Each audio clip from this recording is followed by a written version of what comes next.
గురుగారు, మిథున రాశి వారి జాతక ఫలితాలు ఈ సంవత్సరం అసలు ఎలా ఉన్నాయి? వారు విశేషంగా ఎటువంటి పరిహారం అంటే మీరు తంత్ర ప్రక్రియ చెబుతారు. అది ఏది చేసుకోవాలి? అలాగే ఏదైనా మంత్రం తెలియచేయండి. ఎవరి ఆరాధన చేయాలి? వీరు కూడా ఈ సంవత్సరం అదృష్టరత్నం ధరించాలా? ఓం నమో ఐం హ్రీం శ్రీం క్లీం క్లోం సౌహ అదృష్ట మహాలక్ష్మి అమ్మ. అమ్మ మీరు ఇప్పుడు మిథున రాశి గురించి అడిగారు. అవును. చాలా అద్భుతమైన వాళ్ళు, తెలివైన వాళ్ళు, చాకచక్యం ఉంటుంది, అన్నీ ఉంటాయి. కానీ వాళ్ళకుండే లోపం ఏంటంటే మానసికంగా స్థిరత్వం ఉండదు. సరైన నిర్ణయాలు తీసుకోలేరు, ఒక నిర్ణయం మీద కూర్చోలేరు. వాళ్ళకి గనక స్థిరత్వం ఏర్పడిందా, అబ్బో వాళ్ళకి మించిన వాళ్ళు ప్రపంచంలో లేరు. ఆ అవకాశం ఈ సంవత్సరం ఉంది. ఎందుకంటే ఈ సంవత్సరంలో శత్రు పరాభవన సంవత్సరంలో అశ్వం మీద వచ్చిన మహావీరుడు వీళ్ళకి అండగా నిలబడి వీళ్ళు చేసే ప్రతి ఒక్కదాన్ని అనుకూలంగా చేస్తాడు. అదృష్టరత్న ధారణ ద్వారా వీళ్ళకి జరిగే లాభాన్ని అసలు మాటల్లో చెప్పలేము. ఆరోగ్యం వస్తుంది, ఆనందం వస్తుంది, తెలివితేటలతోటి, మొహం వెలుగుతోటి, లక్ష్మీ కటాక్షంతో అద్భుతాలు జరుగుతాయి. వీళ్ళు చిన్నప్పటి నుంచి అనుకున్న పనులన్నీ కూడా ఈ సంవత్సరంలో కార్యక్రమం మొదలు పెట్టుకోవాలి.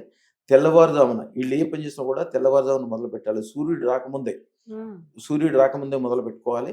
మొదలు పెట్టుకుని నిర్ణయం చేసుకోవాలి. అలాగే సూర్యుడు వెళ్ళిపోయిన తర్వాత నిద్రపోయే ముందు కూర్చుని రాబోయే 10 తరాల తర్వాత, అంటే మినిమం 10 సంవత్సరాల నుంచి 100 సంవత్సరాల వరకు వీళ్ళ ఆలోచన ఉండాలి.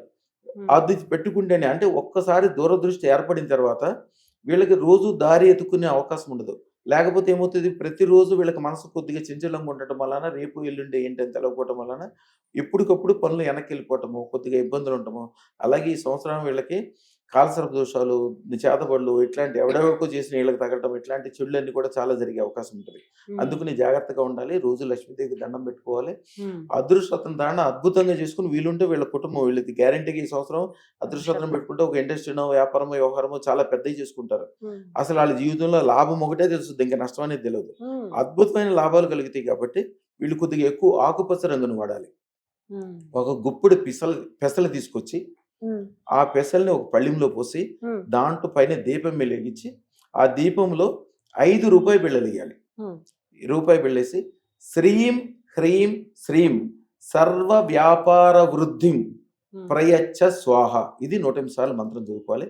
తర్వాత 6 రూపాయి బిళ్ళలు వీళ్ళు పెట్టబోయే 6 వ్యాపారాల్లో, 6 డీలర్షిప్లో, 6 ఆఫీసుల్లో, అన్ని చోట్ల, అంటే 5 చోట్ల 5 పెట్టేసుకుని తర్వాత 6వ దానికి సంబంధించింది అది మొదలు పెట్టగానే మళ్ళీ 7வது మొదలు పెట్టుకోవాలి. ఒక దాంతో ఆగద్దు. వీళ్ళు 100 పనులు చేస్తున్నా, 100 వ్యాపారాలు చేస్తున్నా, 100 వ్యవహారాలు చేస్తున్నా ఈ సంవత్సరం వీళ్ళకి లాభం అనేది తెలుస్తుంది. వీళ్ళ అధిపతి బుధుడు. అద్భుతమైన సంవత్సరం వీళ్ళకి. ఎందుకంటే మహావీరుడు వీళ్ళ వెనకాల ఉంటాడు ఈ సంవత్సరం. అమ్మ, అద్భుతాలు జరుగుతాయి. శుభం బియాత్, శుభం బియాత్. నమస్కారం.